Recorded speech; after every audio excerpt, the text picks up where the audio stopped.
13 years Dave Krieg played for Seattle. Sunday, he played against them, and the Falcons saw teammate Deion Sanders back where he belongs, inside the NFL.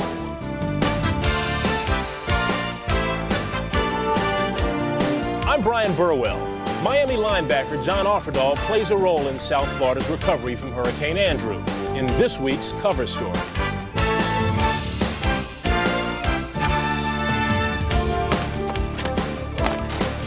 Hi, I'm Chuck Muncie. One season I led the NFL in touchdowns. Stay tuned for Where Are They Now? Break up the Tampa Bay Bucks. We speak later with the head coach of one of the most improved teams in the NFL, Sam Wyche, on NFL Crosstalk.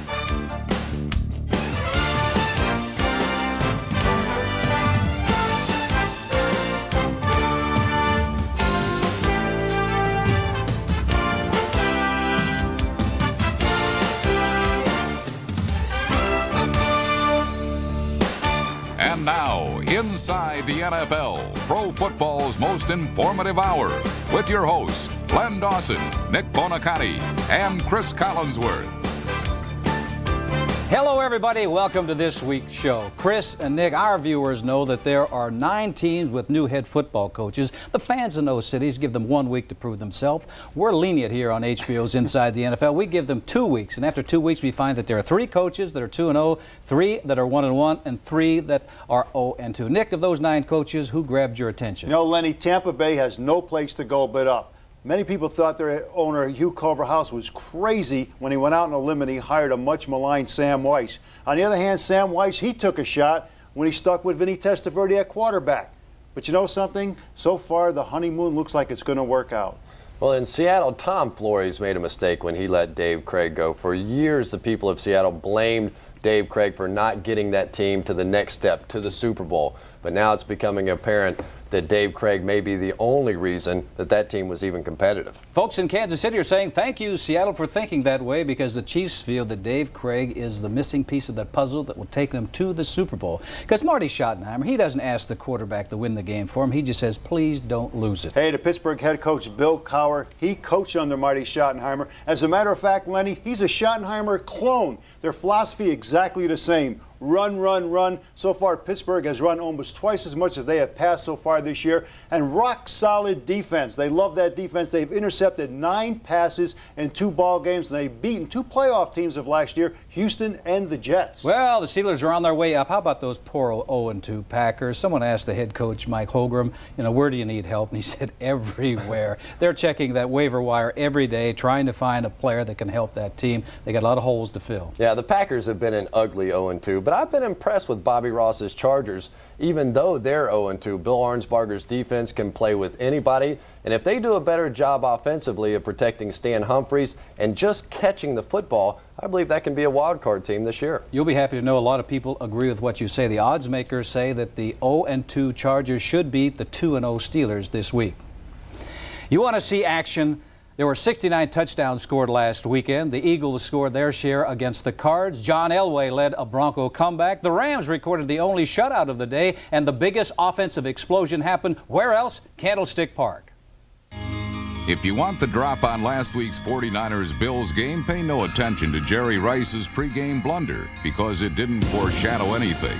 Instead, it was the oft-overshadowed Pete Metzelaars who started the third quarter in much the same way the first half had gone, flat out and pointedly successful. Is in for the touchdown. He broke the plane of the goal line.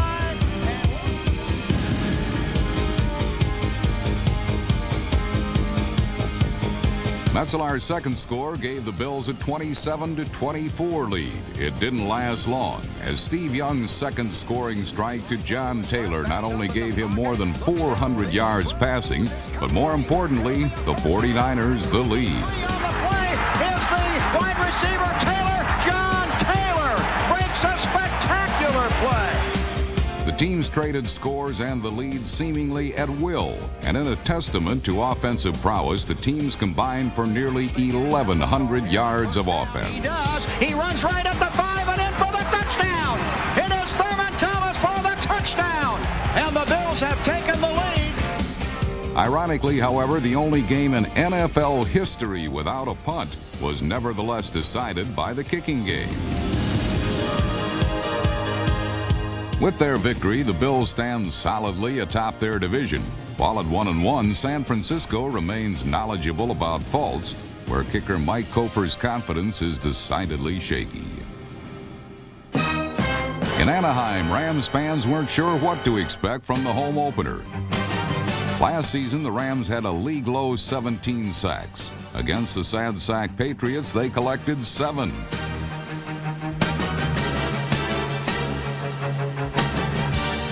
En route to their first shutout in 4 years, the Rams also intercepted 4 passes, the last of which set up Cleveland Gary for all the points the Rams would need. Second down, it comes to Gary to the left, drives inside the 5, still driving, still driving, still driving, touchdown! Great play by Cleveland Gary. Having played in 2 drubbings already, the young season has been feast or famine for the Rams. But it's a different story in Mile High, where it's always a movable feast, thanks to John Elway.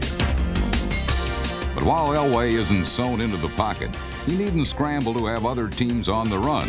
Against the Chargers, Elway didn't exactly sizzle, but he did deliver a couple of bolts out of the blue. The Chargers answered in kind, actually outgaining Denver in passing yards, and Ronnie Harmon's one-handed catch helped San Diego get a leg up on the Broncos. Humphries, bootleg to the right, looking to throw, pulls up, throws, caught, touchdown, San Diego! Nate Lewis's score gave the Chargers the lead, but Elway followed with his second touchdown pass of the day, this time to Shannon Sharp. The end zone, touchdown, leaping catch by At 2-0, the Broncos are once again in the rarefied air of first place, but truth be told, they've hardly been a soaring studies of supremacy. And if the Broncos hope to remain in the area of the AFC West, they'll have to raise their level of play to match their next opponent, the Philadelphia Eagles. Randall's back. He's looking. He's floating it to the end zone. Touchdown, Calvin Williams. While the Eagles were enjoying Randall's return from injury, the Cardinals were forced to use backup quarterback Chris Chandler for the second time in as many weeks. And in the spirit of substitution, the Eagles traded tackling for chasing as Ernie Jones waltzed through the Eagles secondary to give the Cardinals a 14-10 lead. It didn't last, thanks to the most accurate passer in the league. How about some play action here? Let's see. Cunningham straight back. He is floating it for Barnett. Touchdown! First and 10, ball near the 30. Cunningham back. He's loading up. He's going deep down the far side. In full stride is Arkansas Fred at the 5. Touchdown! The Eagles have Cunningham's easy athleticism belies the TNT in his right arm. And if the first 2 games are any indication, Randall is back. The league's best defense never left. He's looking now. He's being chased. He is being hit. He tries to throw the ball. It's intercepted. And running in for... Having already knocked one quarterback out of the game, Gang Green seemed content to add insult without further injury. At 2-0, the Eagles are undefeated and undaunted heading into next week's showdown with the Broncos. The Philadelphia Eagles take on the Denver Broncos on Sunday at Veterans Stadium. This showdown will match up 2 of the 9 remaining undefeated teams. And gentlemen, it also matches up 2 of the most athletic quarterbacks in the history of the game, Randall Cunningham and John Elway. Yeah, and John Elway has become a one-man offensive show for the Denver Broncos. They have no running game whatsoever to speak of. When you take out the times that Elway has run the football himself, the Broncos have been averaging less than 40 yards per game on the ground. And given the way the Philadelphia Eagles get after the quarterback, if the Broncos don't have a running game, it could be a painful experience in Philadelphia for John Elway. You know, Chris, I think the Denver defense should go into this ball game with a lot more confidence. The reason Randall Cunningham is not scrambling, he's staying in the pocket. Cunningham used to kill teams when he came out of the pocket and made the big plays. But against Denver, Denver now can tee up and go after him. And with their great linebacker, Mike Kroll, I think they can add to the 10 sacks that Cunningham has suffered in the first 2 ball games. Oh, so you're picking the Broncos. Listen to this. No, I don't think I'm going to go overboard because John Elway said he's getting hit so much so far this year that if it continues this way, he will not make the season. John, all I can say is button up tight, send out an SOS, I like the Eagles. Also, if you see John Elway looking to his left a lot more than usual this week, that's because he has a rookie offensive left tackle, Russell Freeman. And John is right-handed. That's his blind side. And Russell's going against all-pro defensive lineman Clyde Simmons. And he's just coming off a 3-sack game. So I got to go with the Philadelphia Eagles. Chris, what about you? Yeah, and the Broncos aren't going to be able to tee off against Randall Cunningham, and that's because of the job that Herschel Walker's been doing running the football. 2 straight 100-yard games, and he has finally given the Eagles that balanced offense that they've been looking for. I like the Eagles in this one. You know, if Elway thinks the Eagles are going to be tough, just wait, because his schedule calls for him playing 3 other teams in that NFC East. Super Bowl champion Redskins picked up their first victory of the year, and Minnesota coach Dennis Green picked up his first loss. The 2 teams that dominated the 70s, the Pittsburgh Steelers and the Dallas Cowboys, are staging revivals. Jimmy Johnson was itching to win for the first time in New York, and he was out to prove his Cowboys' performance, which was head and shoulders above Washington's, was no fluke. Sean Landeta will punt. The big rush, the punt. Robert Williams at the 4, rolls to the goal line. Touchdown, Cowboys. In 2 games against the last 2 Super Bowl champs, Dallas has dominated on special teams, defense, and offense.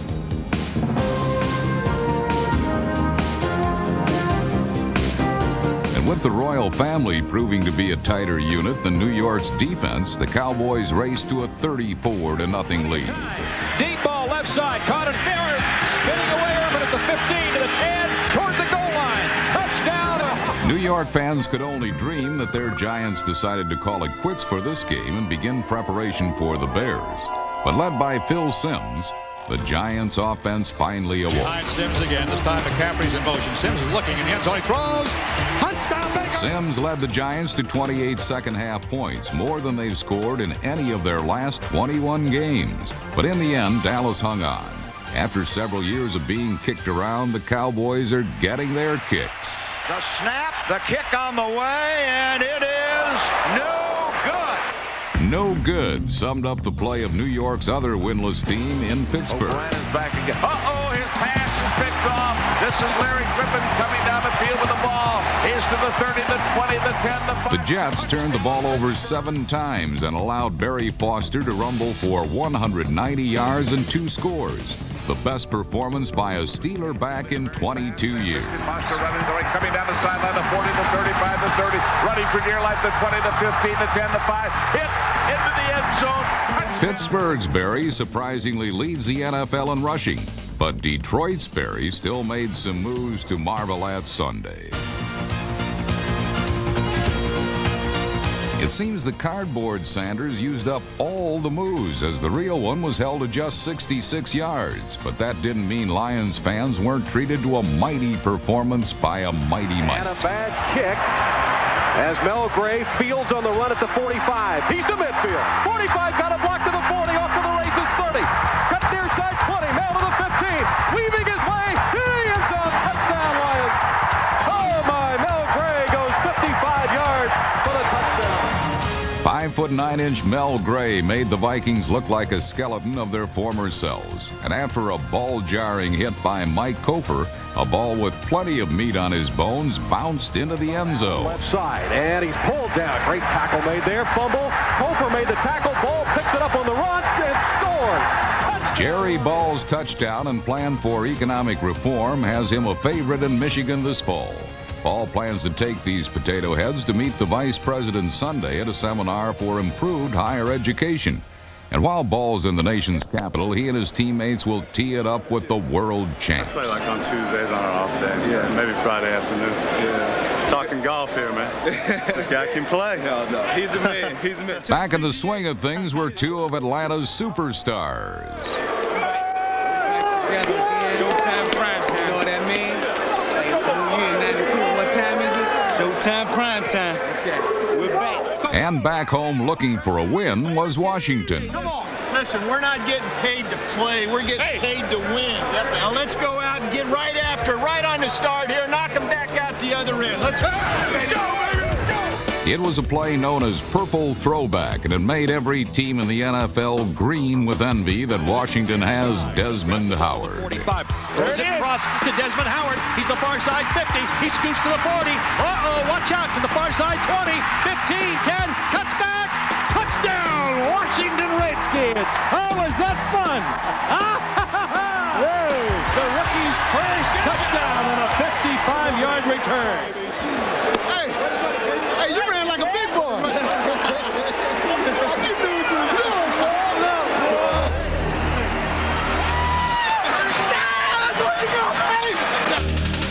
That was wide open over there, wasn't it? Razzle dazzle, the flea flicker, and suddenly the Redskins are ahead 14-zip. Deion Sanders back deep for the Falcons. Prime time to the 10, up across the 15, to the 20. Cuts outside to the 25. He's off to the races. He's at the 50. He's at the 40. Kiss him goodbye, baby. Deion scores the touchdown. Oh, unbelievable. What an amazing athlete. He just ran for extra bases. And we have just seen back-to-back kick returns for scores. Bunch of damn turkeys. Put somebody in that wants to hit. In a second quarter that seemed to have everything but a tackle, Mark Rippon found Gary Clark to give Washington a 21-7 lead. Lobbing it up high for Clark. Grabs it. Touchdown, Washington Redskins. And while Redskin fans celebrated the apparent return to form of their quarterback, I'm beating, hitting, and every time I beat, the Redskins tried to find a way to get to Atlanta's.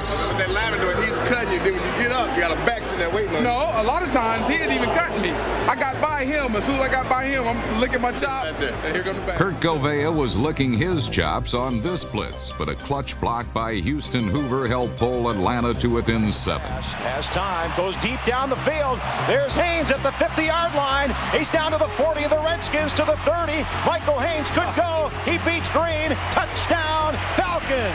Michael Haynes did the impossible and ran away from Darrell Green, and trailing by 7 late in the fourth quarter, Jerry Glanville's Falcons still had a shot at an upset.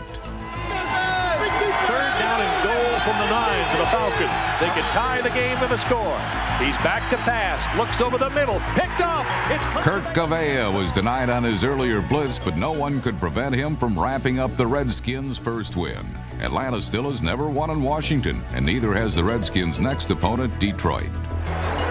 For the rookie, it was time to savor this win. Oh man, you know, I told them guys at WKYS that I was going to take one back this week. So I hope they watch it. Let me know if you For the veterans, it was time to look to next week. You know, Detroit is a team that's gone through a heck of a lot of adversity in the last year and a half. Their team, obviously, with a lot of heart. They beat Minnesota pretty badly today, and you know they'll come in here fired up. You just saw Jeff Bostic talk about their game this week with the Lions. Bostic has a very difficult job, and that is he's got to handle all-pro nose tackle Jerry Ball. But, Nick, they've got other problems with that Detroit Lion football team. How about Barry Sanders? They got to find a way to stop him. They're going to have to do it without the services of their all-pro cornerback, Darrell Green. Darrell is out for several weeks with a broken arm. How do you see this game? Well, Lenny, I think the Washington line, offensive line, is going to have problems with the Detroit line and linebackers. I think they match up very well. And like I said, Jerry Ball is a tough nose tackle. And with him in there, they are going to stuff Washington's favorite play, the counter tray. I firmly believe that this game rests on the shoulders of Washington's quarterback, Mark Rippon. But if he plays the way he has in the past 2 ball games, Washington will lose. Well, the Lions weren't a good pass rushing team a year ago, and they're not this year either. Only 2 quarterback sacks in 2 games. And in watching these 2 teams play a year ago, I thought the biggest difference was the mismatch between the good Redskins offensive line and the porous Lions defensive line. And given the way the defensive line of the Lions has been playing so far this year, that gap may be widening. You know, you're right about the offensive line of the Redskins being their strength. Bear in mind also, this is a veteran team. Veterans can do what? They can make adjustments during the course of the game. And I think that the Redskins offensive line will make the adjustments. They'll even be able to block Jerry Ball. I look for Washington to win this football game. Nick, you said if Rippon plays a bad game, they will lose. You think he'll play a bad game? I think Mark Rippon is going to rebound, Lenny. I think he's going to play long ball with his great receivers, and I think Washington wins. Yeah, Rippon should be ready to play now after that holdout. Last year against the Lions, he completed 75% of his passes. I see no reason why anything different should happen this year. I like the Redskins too. So we all agree. Nick, I want to ask you something because this is what you went through, and that is Hurricane Andrew. You went through it. What's your thoughts? Lenny, everybody in Miami was affected by Hurricane Andrew, but the great thing is the whole country responded to that devastation, and because of that, Miami will rebuild. Absolutely right. Thank you very much. An NFL team does more for its community than entertaining football fans. It was never more evident than when Hurricane Andrew hit. Brian Burwell reports on the Miami Dolphins' offering of help.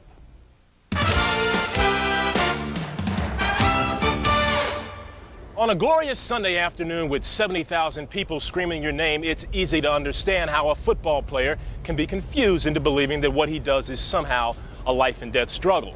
Well, 3 weeks ago, that very narrow view of the world changed forever for John Offerdahl and his Miami Dolphin teammates when they were confronted with the reality of a true life and death struggle, the catastrophe caused by Hurricane Andrew. There aren't many times that football is secondary to Don Shula, but this is the first time that I can remember that anything outside of the family put football secondary. And this devastation, this destruction was so devastating that, I mean, it was hard to just comprehend. And your heart went out for these people that were affected. About 250,000 people were affected in one of the worst natural disasters in U.S. history. Anticipating widespread food shortages, Dolphin linebacker John Offerdahl and employees at his bagel company worked overnight and were part of the first relief effort wave to hit the ravaged areas. We were kind of shocked by the damage, but the further we drove into it, the worse it got.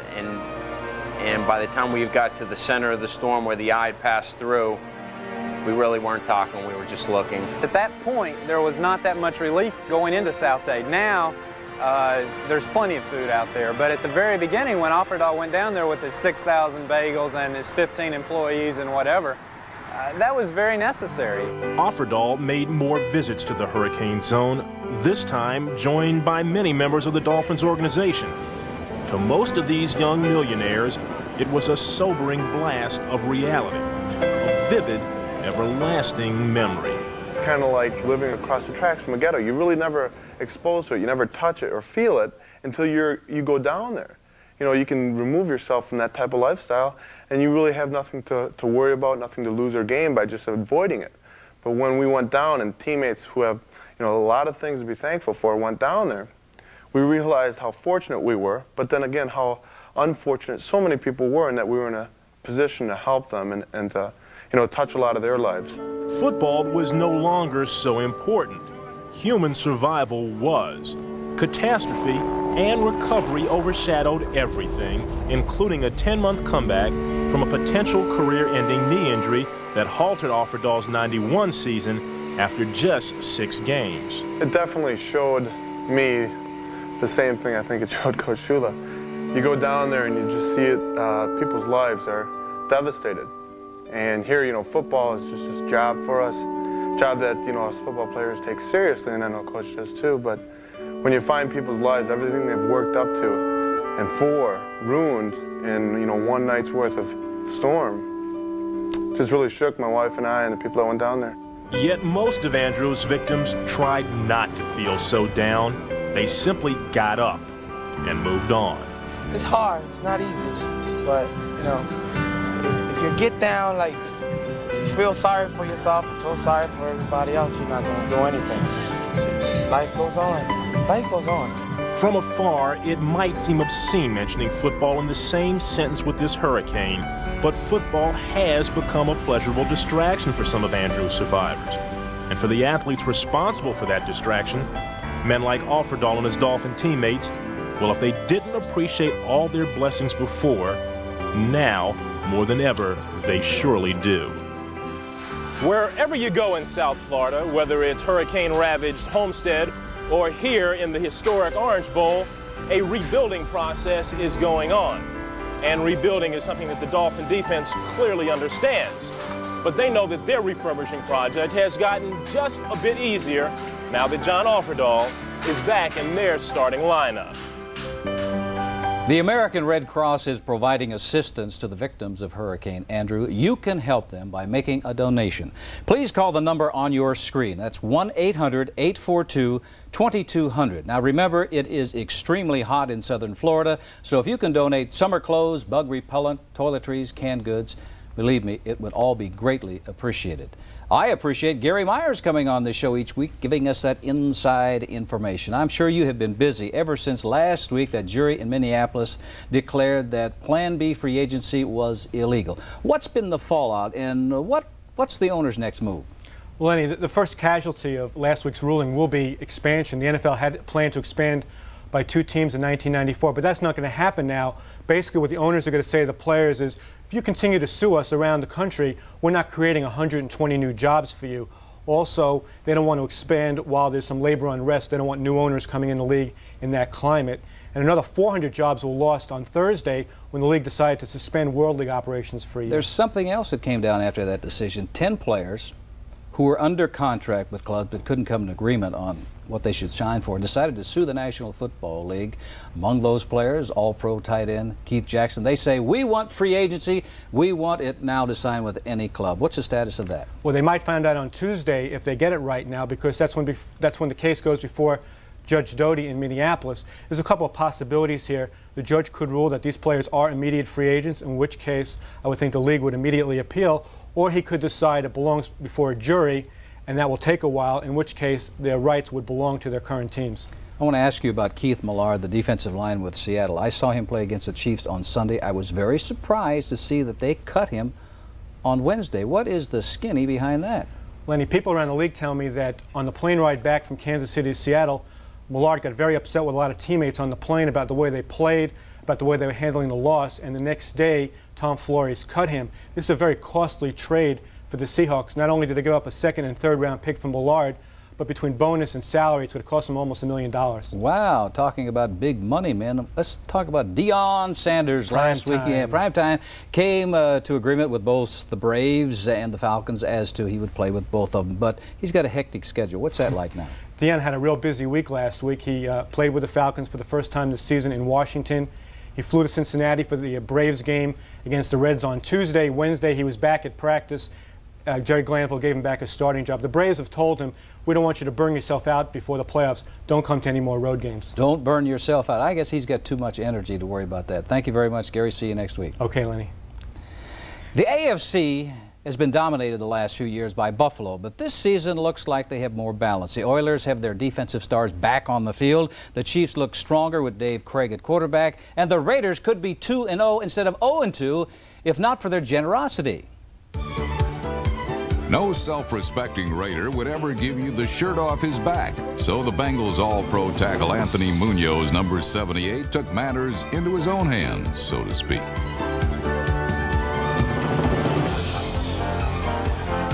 Cincinnati won the ground war hands down, or more truthfully, hands on. And led by talented Harold Green, they rushed for 180 yards and 2 touchdowns.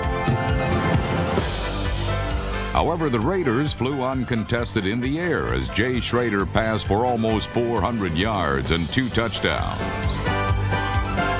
The seesaw game was tied at 21 after 4 quarters, but in overtime, the overachieving and opportunistic Bengals pounced on their 2nd straight victory. Land at the 10 to the 15, and get on it! Get on it! And the Bengals got it! Woo! Wow! You see this end right now. Special teams making 2 big plays today. Johnson will hold. The ball is snapped, placed down and booted. It's high enough. Yep. It's deep enough. It's good. See ya. That's it. While the 0-2 Raiders stumbled to their 2nd worst start in 28 years, David Shula had won 2 games before his illustrious father had won 1. Raiders. Who would have thunk it? The thinking in Kansas City is that the acquisition of quarterback Dave Craig will help the Chiefs emerge into the Super Bowl spotlight. On Sunday, Craig's new team faced his old one, the Seahawks, and the quarterback's regular season debut in Kansas City got off to a smashing start. Another step on a journey. Let's do it our way, one play at a time. Let's get after the rest. Let's go. center is Craig. Gets the snap, drops back to throw on 3rd and 2. He's got time. He whips it down the side. It's caught. JJ at the 40, down the sideline 50. A foot race to the 40, the 30, the 20, 10, 5, touchdown. Craig connected with J.J. Burden on the game's 3rd play from scrimmage, but Craig's replacement in Seattle, Kelly Stauffer, was determined to make his own mark with the Seahawk offense. Stauffer pulled Seattle even in the 2nd quarter, and the underdog Seahawks stayed close well into the 2nd half. We got to execute. That's all we have to do. Just like that. They didn't expect this. They didn't expect this. They thought they had some walkovers coming up in here. They in for a big surprise. They in shock. They thought they'd be winning like 21-0. Come on, you're pulling up with your women. Come on, defense. The Chiefs' defense responded, forcing 4 second-half turnovers and continuously punishing the ball carriers. It's a jungle out there, baby, and if you ain't ready to be in that jungle, you better go home. Kansas City's Tomahawk defense and stampeding ground game took over and made any Seahawks talk of victory all wet. No more running. No more. Seattle defense. It was linebacker Lonnie Martz who doused any final Seattle hopes. Faking the handoff, getting a block, falling backwards, lacing a pin. It's intercepted. Picked up on the play by Martz. Down the near side 30 to the 20. Breaks a tackle. Down the sideline. 15, 10, 5. Touchdown! In both their games this season, the Chiefs' defense has taken advantage of subpar offenses. Their first true test of the season comes this week against Warren Moon and the Oilers, and Dave Craig may have to prepare for his first real shootout as a Chief. A man like you, a man like me, for example, is very happy right now. All right, all right. The attitude is where it's at in this locker room. The attitude. A bunch of people had to step up today in the absence of some guys that were down or went down, and you did it. And that's the fiber of a team, the attitude. And my hat's off to you.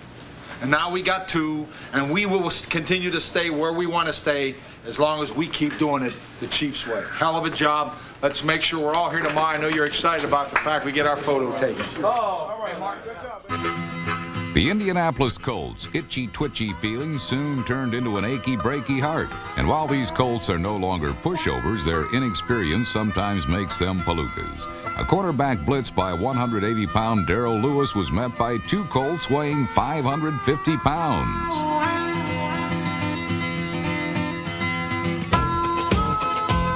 This ton of fun went into the tank, and so too did a second straight victory.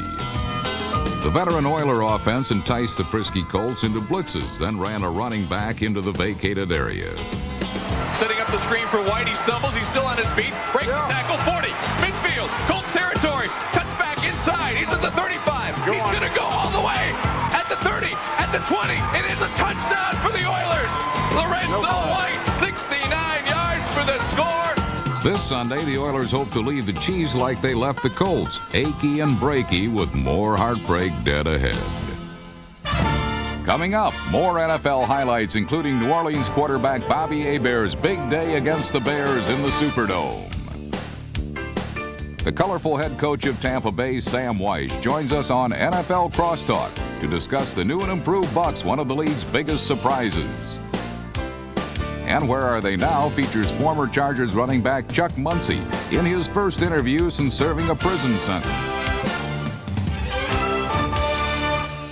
Let's go back to 2 teams we've just seen highlights of, Kansas City and Houston. They're playing each other this week in the Astrodome. And gentlemen, I'm looking forward to this game. The crowd will be singing, "I love you, blue," and they'll have that guy in the Oilers cap and everything else yelling and screaming. 2 teams that last year went to the playoffs. This year they have hopes of going all the way through and winning the Super Bowl. Chris, how do you see the game? Well, everybody talks about Houston's offense, but they have a terrific defense, especially on that defensive line. William Fuller and Sean Jones last year combined for 25 quarterback sacks, and neither of them played in that opening day loss against Pittsburgh. If the Chiefs get behind early in this one and have to abandon their running game, they will not be able to protect Dave Craig. Well, the strength of the Chiefs is their running game, Chris, and it's been less than spectacular so far this year. But there is a reason for that. Defenses are not stupid. They're putting up a tight 7-man line, and they're bringing their strong safety nosing around the line of scrimmage also. What they're doing is daring David Craig to fill the air with footballs, and this is not the strength of Craig. But if they're going to have any chance of beating the Houston Oilers this week, he has to throw on first down. He has to loosen up that defense. He has to give that running game a chance. Well, David Craig has on occasion thrown the ball on first down, second down, a lot of times on third down, but a couple of reasons why the running game has not gone well so far, and that is the left side of the offensive line. John Alt, the tackle, David Zott, the guard, missed most of the preseason because of injuries. Also, big Christian Okoye didn't sign his contract until just before the season got underway. He missed the first regular season. He is going to be back and running. I think this week the offense is starting to gel, and I think they will be able to move the football on the Houston Oilers. Defensively, the Chiefs match up well against the passing attack of the Houston Oilers and Warren Moon. They've got Kevin Ross and Albert Lewis back there, and I think they're going to handle that. I think the Chiefs are going to win. Nick, what do you think? You agree with me? Well, right? I agree with Chris. The defensive line is too strong. I like the Houston Oilers. Yeah, on a neutral field, maybe the Kansas City Chiefs, but at home in that dome, I've been down there too often. I know that's a tough place to win a football game. I like the Oilers. Hey, the dome is not going to bother the Chiefs. Last year they went down there. They held Warren Moon and the offense to just 17 points. Speaking of quarterbacks, there were several quarterbacks on a roll last week. Vinny Testaverde had a career day. And how about the show Bernie Kosar and Dan Marino put on Monday night? And in the Superdome, the Saints' Bobby Hebert picked the Bears apart. Welcome to New Orleans, baby. Thunderdome, Cajun Crunch. Have a cold ride home. Long ride up north. Go Saints. Cha-ching. On a Yeah. Oh, yeah. Nothing like a Bears game, baby. Nothing like a Bears game. Yes, yes, yes. And there's nothing like the menacing Bears stare. A pregame ritual calculated to intimidate opponents even before the game begins. Come on, come on. Let's go. From the beginning. Haul ass down there. You haul ass. You don't get lost on anybody. You rip through the blocks. You make something happen right off the bat. Let's go. The first half was a defensive slugfest in which neither team scored a touchdown. But in the second stanza, the Saints attack strapped on their helmets and went to work. A beautifully executed double play fake fooled number 95 Bears defensive end Richard Dent not once, but twice, allowing quarterback Bobby Hebert to step up and unload for the first touchdown of the day. Wide open Eric Martin, 25-20, 15, he's going to score. Touchdown Saints, 52 yards to Eric Martin. Two straight Saints touchdown passes proved to be mere prologue for the main act. A pair of defensive touchdowns as the hard-charging New Orleans defense took center stage.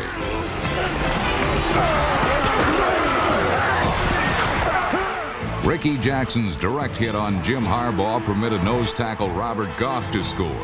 1 minute and 21 seconds later, the Saints defense struck still another scoring blow.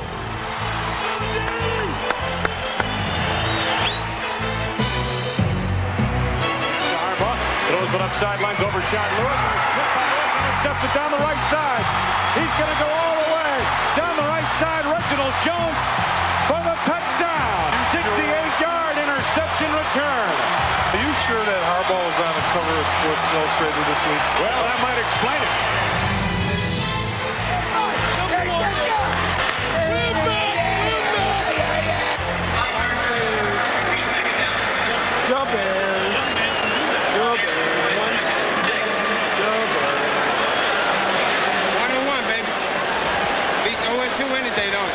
The Saints had averted the dreaded 0-2 start that traditionally dooms teams with Super Bowl aspirations. Saints number one today, baby. It was good when you get two turnovers and you score two touchdowns like that. That's something we try to do, is get the turnovers and try to score with it. And it worked out well today. But our guys did a great job. Ricky did a great job getting the ball out. And our defense played tremendously well today. Due to Hurricane Andrew, Dan Marino and the Miami Dolphins opened their season on Monday night, 8 days late, but right on target. Backs from the 25. Marino back to throw. Looks. He fires. Corner of the end zone. Touchdown. Goes to Miami took a commanding 20-3 lead into the final quarter, and for the many who went to bed and missed Cleveland's remarkable comeback, here's what happened. Let's get the first down as he breaks 2 tackles, gets out to the 30, fumbles the ball. David Brandon has it. He's going into the end zone for a Browns touchdown. In the space of 6 minutes, the Browns' dog defense provided 1 score. Bernie Kosar, hobbling on a broken ankle, passed for 2 more. Kosar to throw, looking left. He might run. Bernie's in trouble. Dumps it for a touchdown to Mark Bavaro. The fans in Brownstown thought they had witnessed a miracle, but with only 1:15 remaining, the miracle belonged to Miami and Marino. back he goes in the pocket, across the middle. Great catch at the 1-yard line. Give off to Higgs. He is into the end zone for a touchdown. He went over the top over left guard. While the Browns gave their fans late-night fits, Packer backers wiped their eyes in disbelief over their team's performance against Tampa Bay. Poor play by quarterback Don Majkowski was matched by his teammates as Green Bay literally slipped and slid and handed the game to the Buccaneers in the game's early minutes.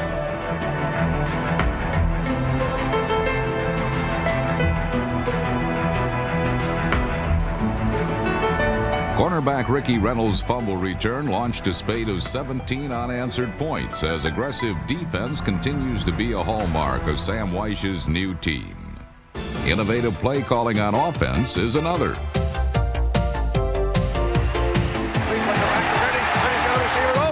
Long pass to Dorsey. He slips down to the 1-yard line. What kind of play was that? It's the kind of play the Bucs now make with Vinny at quarterback. Blitz threatened from the inside. Drops back to throw, goes to the end zone. He has a receiver. Touchdown, Mark Carrier. And the Buccaneers have scored over 30 points. It's been a long time. For Tampa Bay, it's a 2-0 start for the first time in 12 years.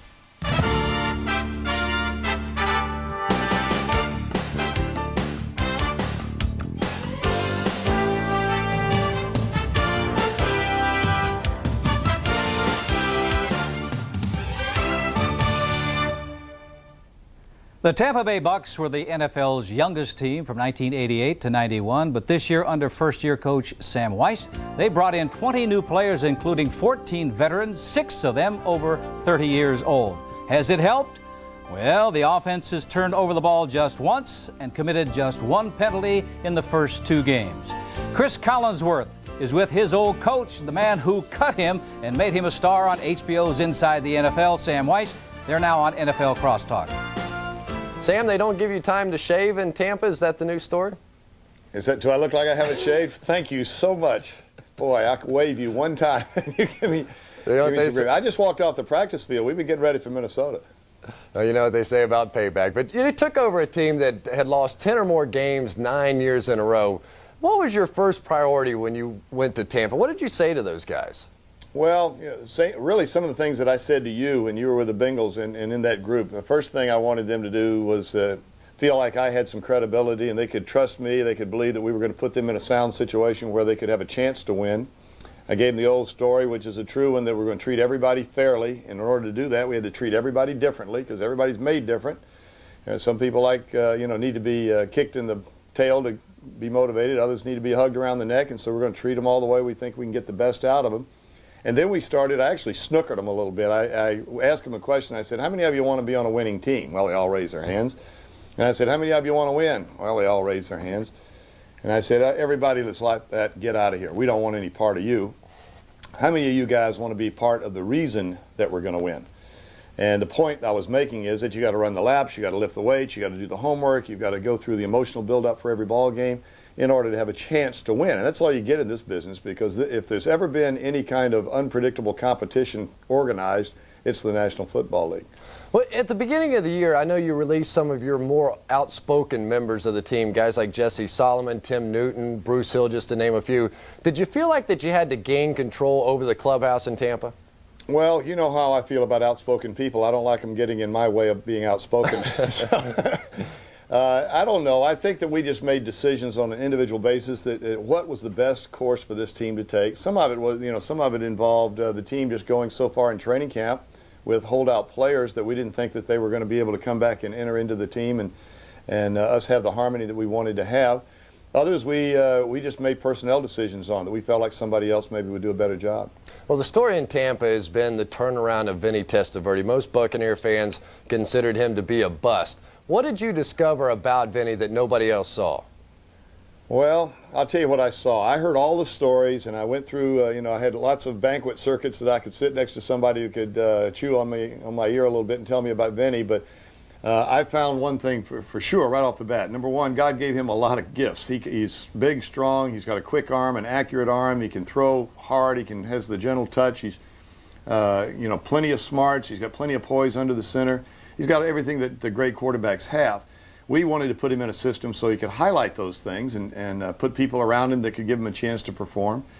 But I don't buy the one that he hasn't had good coaching. I think he's had good coaching. But I think sometimes you just move in and out of a system. You never quite get settled in. So one of the first things I did with him, when I sat down, I said, "Here, look at this, 5-year contract. I'm going to be here for a while. You can relax, take your shoes off, and settle in. We're going to get this thing done." And just the atmosphere we tried to set for him, I think, has been comfortable for him. Well, Sam, quickly, the Bucs have lost 14 straight road games. This week you go play the Vikings in the Dome. Will your no-huddle offense be as effective in the Dome without the Florida Heat? Well, I tell you what, I think the Florida Heat adds to the no-huddle offense, but the no-huddle does cause problems defensively that they don't see week in and week out when teams go back there and stand for 20 seconds and caucus before they come to the line and run a play. We'll still have it. If the crowd enters into it, we'll go back into our little sugar huddle and we'll talk privately and come to the line of scrimmage. But we like that rapid-fire, fast-break kind of offense. It's our style. All right, Sam, thanks and good luck. Okay, Chris, good talking to you. Nick, Len? Chris, thank you very much. Nick, there is a relaxed and energetic Sam Weiss, but he's 2-0 right now. You know there's going to be some downsides to the season. You think he can maintain that level? Well, and this sort of reminds me when Don Shula came from the Colts to the Dolphins in 1970. We were a young team, we were hungry for wins, and we knew that he was a great coach, and we bought his philosophy. Sam Weiss goes down to Tampa Bay. They are a talented team. They are hungry for wins, and yes, I think they will buy his philosophy, and there will be a turnaround in Tampa Bay. Well, if the Bucs make a turnaround, it's going to be a whole lot easier than the turnaround that the subject of this week's Where Are They Now made. One-time Chargers running back Chuck Muncie knows the glory of scoring 19 touchdowns in one season and the shame of a jail sentence. Kurt Gowdy has the story.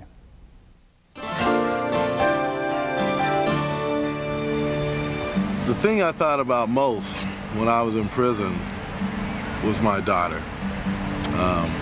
What was I going to say to her? You know, to this day, she's afraid I'll go back.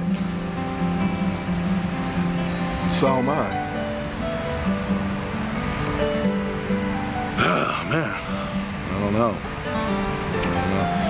It's, I keep telling her I'll try not to, but with drug addiction, you can only go one day at a time. And although it's been 4 years, you know, it's still tough. Still tough. Chuck Muncie's fall from grace disappointed even the most casual NFL fan. As the third pick overall by the Saints in 1976, Muncie immediately lived up to his All-American and Heisman runner-up status. But soon, rumors of drug use forced a trade to San Diego, where Chuck was rejuvenated by California and the explosive Charger offense. It seemed Muncie could do anything. The Hall of Fame seemed just around the corner. But life off the field was completely different. A trade to Miami was voided when he flunked the drug test. A year of rehab convinced the Vikings to take a chance, but Muncie had other ideas. When I retired from football, the first thing that happened was I got my divorce papers. Sort of blew me away. I was definitely shaken up with that. And at that point, it seemed like everything that I was trying to accomplish with my sobriety didn't mean anything to me, you know, and so I dove back, you know, that was an excuse for me to dive back into the drugs. This foray cost Muncie dearly. Arrested and convicted for cocaine distribution, Chuck was sentenced to 3 years in federal prison. By going to prison, that probably saved my life. While I was there, I had time to think about the things that were important to me. And the only thing I had left that was important to me was my daughter, and my life. It's been said you can't make up for lost time, but Chuck and daughter Danielle have never heard of that. Although sports contributed to his downfall, they now serve as a tonic. Since his release from jail, a new horizon has appeared for Muncy. In San Diego, a telemarketing firm has given him a fresh start. As an account executive, Chuck oversees a client base as diverse as NFL properties, hospitals, doctors, and disease awareness organizations. The company has given him a chance, and he wants to give others one as well. He's enrolled in a master's program for drug counseling. It's his destiny. That's what I'm supposed to do, because I have to pay back. I have to pay back. Right now, I'm at peace with myself. I get very emotional when I talk about it, because I haven't been at peace with myself for a long time, and I finally am, and it feels good. I like it.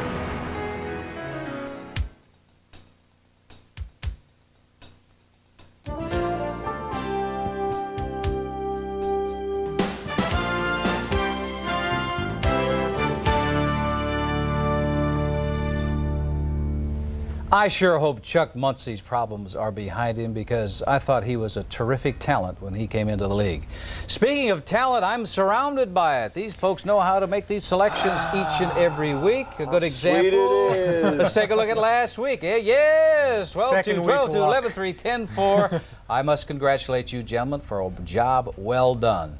Now, how about for the season, although that has been brief? Let it in now. Let it in now. Do your bragging now. All right, but it is early. All right. It's close. Earlier on the show, we discussed and made selections on some of the other games. Here are the rest of our picks, starting with the games that we all agree on. The Raiders will beat Cleveland. Marinovich versus Phil Cox. Miami will defeat the Rams. Dallas will remain undefeated, beating Phoenix. San Francisco will beat the Jets. Ken O'Brien will start at quarterback for New York.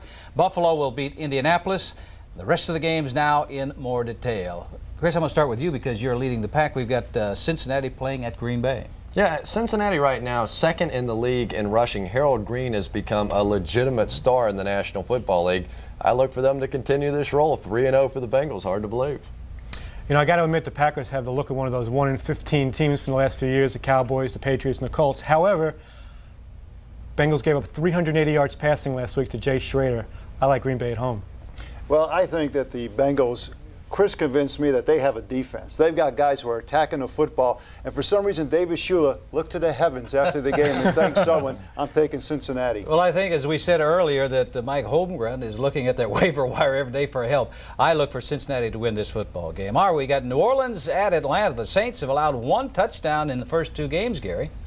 You know, but Lenny, I don't like their offense, and you know, although Jerry Glanville's teams are probably the most unpredictable in the league, they always seem to play well at home. So Deion's going to be starting this week. I like the Falcons. Well, you know, they're so emotional. The Falcons will be up high as a kite. But one thing's for sure, we all know, is that New Orleans is going to show up at one hell of a defense. I'll take the Saints. Yeah, I agree with that. The Saints defensively just too tough, and they shouldn't be bothered by that Georgia Dome. I like the Saints on the road. Well, Neon Deion is back, but as you all mentioned, they've got the defense with the Saints. I like the Saints as well.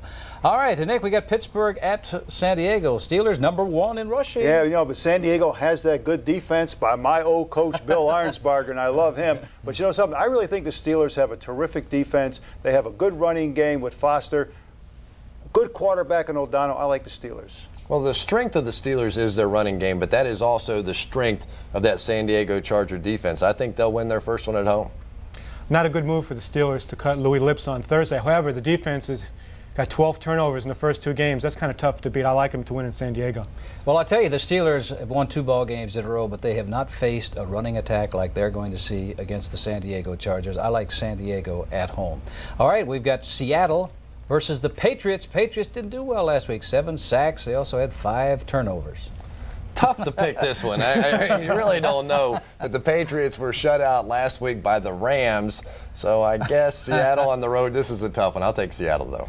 You know, the Patriots is their first home game. They don't get much support at home. They had to reduce the price of tickets this week to try to get some fans into the ballpark. However, Seattle may be the worst team in the AFC, so I like the Patriots. Well, you know something, Gary? The one thing that the Patriots they do have a defense. Millen, the quarterback, is average, but they do have a good running game. I think the Patriots at home. Well, Seattle also has a good defense. They displayed that against the Chiefs last week. I like the Seattle Seahawks. You're an AFC West guy. All right, Tampa Bay at Minnesota. Gary Testaverde, 22-25 last week. This is where the dream ends for the Bucs. They haven't won on the road in a couple of years. I think it's 14 straight, and the Metrodome is a really tough place to go in and play, and I think the Vikings are a really improved team this year. It's like Minnesota. Well, I think Minnesota's going to win up there also. They're going to be at home. Testaverde going on the road, and that game will not play well on the road for him. Defense will probably crumble. I like Minnesota. Yeah, Vinny's going to get his first taste of trying to run the no-huddle offense on the road in a dome. We used to have to try and do that every single year in Houston. It is awfully tough. I like Minnesota there, too. Well, I listened to Sam Weiss, your old coach, and he's got that team on a roll right now. I'm not going to give up on him this early. I think that he'll find a way to teach Vinny to do that in the dome and keep it simple. I like the Tampa Bay Buccaneers. Then on Monday night, the Giants at Chicago. You know, the Giants haven't won in Chicago since 1962. Even you were a young guy then. That's my rookie year. Can you believe that? Absolutely. You have to like the Chicago Bears at home. The Giants have impressed me with their determination and commitment. They came back in that Dallas ball game. I think Ray Handley finally may be opening up a little, relaxing a little, and the team is responding. But I can't bet against Chicago at home. I'll never pick the Giants again. Trust me. I'll take the Chicago Bears, period. This is one of those games I'll pick the Giants. I don't really know why, because they seem to be really a team in turmoil. But you just get the feeling that they're not going to die hard, that they're not going to let the season get away from them. And I think the Giants win on the road. Well, I think it's going to be the Chicago Bears. The Giants have got some people that are hurting right now. Well, that's our show for this week. A reminder, you can catch Inside the NFL each Thursday evening at 11 p.m., also Friday at 7 p.m., and Saturday mornings at 11 a.m. Those are Eastern and Pacific times. Now, for all of us on Inside the NFL, we hope you enjoyed the show and see you again next week. World Championship Boxing returns to HBO next Saturday, September the 26th, when Terry Norris defends his super welterweight title against Simon Brown. Live, 10 p.m. Eastern, 7 p.m. Pacific, only on HBO. Let him see something wrong. Okay? Come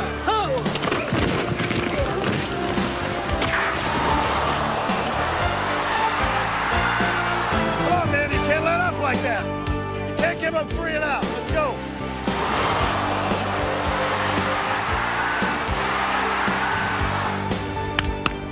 No smiling. Not over. Not over. Stay in this thing. No smiling. Don't smile. Not yet. It's not over. Don't do it. No smiling. Wipe it off. It's not over. Keep yourself in the game. It's a long way. No smiling. Wipe those smiles off your face. Get your game face on, man. Let's got it. Let's go. All this did was get it rolling. That's 1 down. 1 down. We turn that page, here we go, and look, there's the Green Bay Packers coming to town right now. There you go. Here they come. One more thing, Sam. Yeah.